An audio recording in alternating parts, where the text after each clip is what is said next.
I think Kelvin Johnson is certainly a Hall of Famer. Now, whether or not he's a first ballot or a 10 ballot or whatever, I just know people like Isaac Bruce that I thought was a Hall of Famer had to wait a long time. Chris Carter a long time. Torrey Holt has been waiting. All wide receivers. Yeah, so when you think about the wide receiver logjam, it's like, I mean, I don't really know. If Keyshawn had his own Hall of Fame, would Calvin Johnson be a first ballot? I don't know that he would be a first ballot. Because then I would start to have to look at, did he win playoff games? How many playoff games did he play in? Barely Has he won a any. championship? Not his fault. He's in the passing era. They throw the ball a lot in Detroit. I started to do all of that.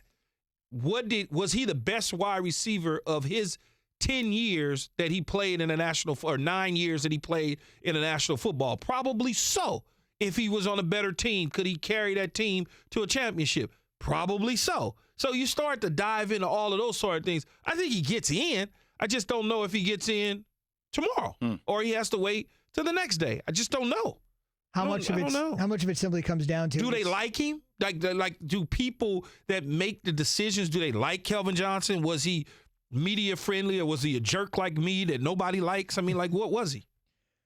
We should mention a couple things that you can't really hold against him. He obviously played on a team that didn't win, but it's a dependent position. And look, unless you're Barry Sanders or somebody like that, it's a little different for the Detroit Lions. Yeah, it's just a weird. It's weird when it comes to the Hall of Fame stuff. And he clearly, left the game the early. dude was ridiculous. There's not even a talent-wise, question. it was disgusting. They had to vice him with two guys, and that means like two guys on him. They double him at the line of scrimmage, not over the top and the guy in front of him. They took like he was a punt dude, like he was a gunner on punt. They put two dudes in front of him. I've never seen that in the NFL. In college football, I've seen it many times, but in the pros, I've never seen where they take two defensive backs and say, no matter what, you're not getting off the line of scrimmage.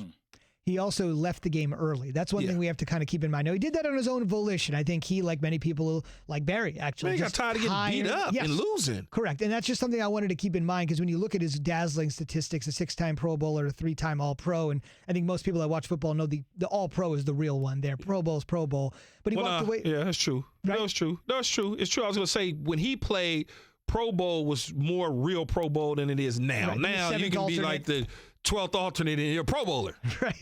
You get that incentive, though. You don't think him leaving the game early would be used against him, right? No, I just think if there was any doubt, it just sort of, I think that is to be taken into account because the numbers are so prolific. Imagine what they could have been. Yeah, they could have been. Well, you look at a guy like Terrell Davis that had a short stint as a powerful back in Denver, but he won 2 championships, and he was the reason that the Denver Broncos, Zubin knows because he was in Denver covering it. Right. He was the main reason that they won those 2 championships. I know a lot of people want to give John Elway the credit, but Terrell Davis, if it wasn't for Terrell Davis, the Denver Broncos probably don't win those 2 Super Bowls. Think about this for a second. And he had a short window of success in a short period of time, much like Kelvin Johnson, but he got the championships. Indeed. And TD, we should mention, is in the Hall of Fame, but he had to wait. He was not clearly a guy that got in. He had to wait a long time, hold his breath on Super Bowl does it weekend. really, I don't know.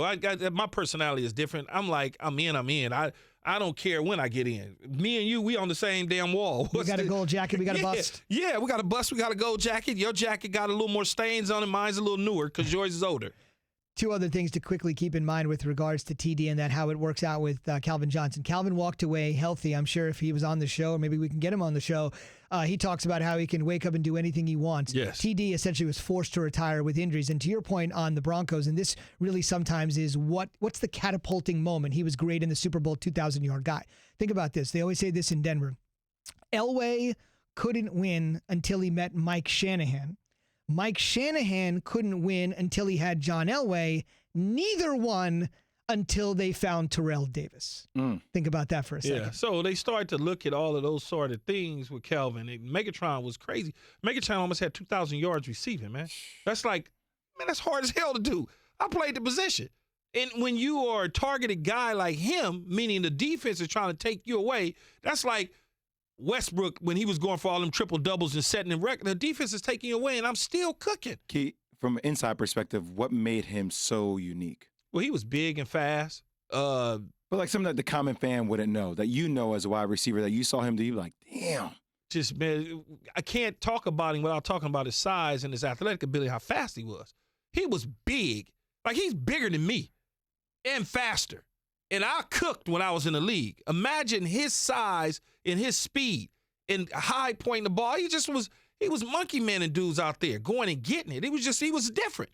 He was a different dude, period. Like Moss, different. Those dudes are different. Think about this. He had a 1,000-yard receiving season multiple times, of course. He had an 1,100-yard receiving season, a 1,200-yard receiving season, a 1,300 receiving season, a 1,400-yard receiving season, a 1,600-yard receiving season, and to Key's point, nearly at 2,000 yards in 2012 when he caught 122 balls for 1,964 yards. Come on, man. What was that average? What was the average on that 2,000? The year he almost got to 2,000. Is it an average there? Yeah, sure. The average was, let's see, I will scroll. By the way, typical Lions, he only had 5 touchdowns that year. But with the touchdowns, people not going to let you score in the red zone when you the guy. They're going to put everybody up against you when you the guy. It's hard to score, man. People don't understand that. 122.8. Pretty good. No. Average per catch. Oh, per catch? Let's find out. Average per catch. Average per catch was probably about 19. 17.5. Wow. Oh, no, excuse me. 16.1. You know how hard it is, though, wow. at 16 to get that. That's a first down and a half every time I touch the ball. Right. That's a first down and a half. That's why when people get to chopping and talking, it's like, man, you don't really understand. You have no idea how hard that is to do. So with all of those sort of things, you look at it and you say, okay, but I still don't think that from a first ballot standpoint, because of, and it's not all his fault. It's none of his fault. It's Detroit. It's like a great player going to Cincinnati. Dan Orlovsky couldn't make him better. Come on, Dan. I don't know that Dan was the starter, was he? His quarterbacks were Dan Orlovsky, John Kitna and Dante Culpepper. Starter? No, they just he was on the roster. Yeah, on the roster. Thanks for watching ESPN on YouTube. For live streaming sports and premium content, subscribe to ESPN Plus right now.